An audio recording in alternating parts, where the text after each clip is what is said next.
You see, Pastor Stanley mentioned that the Quran also speaks about the Torah, which is the law of Moses, and the Injil, meaning the gospel of Jesus, no doubt. See, there is a relationship between the teachings of Moses, Jesus, and Muhammad.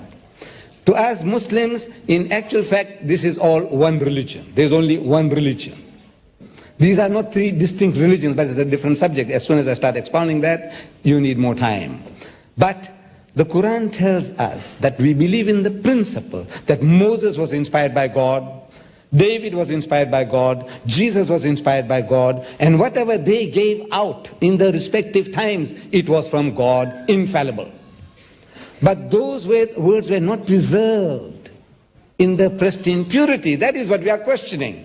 We are not questioning Moses, but what was written was not written by Moses. If he had signed his name, no problem. If Jesus had countersigned Matthew, Mark, Luke, and John, there would have been no problem. But since Jesus didn't write a word, in his lifetime not a word was written. He didn't write it, nor did anybody write a word in his lifetime.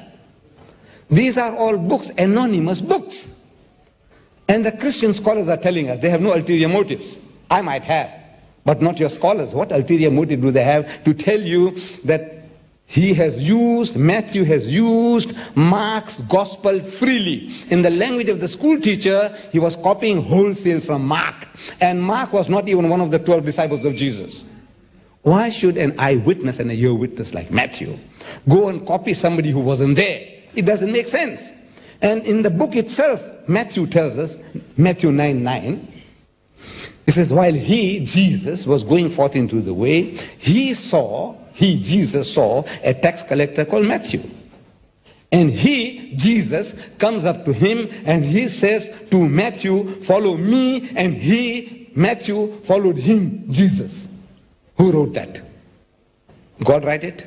Did Jesus write it? No. Did Matthew write it? No. Yes. If Matthew wrote it, he would say, while he was going forth into the way, he saw me at the tax collector's table, and he came up to me and told me to follow him, and I followed him. This is written by somebody else.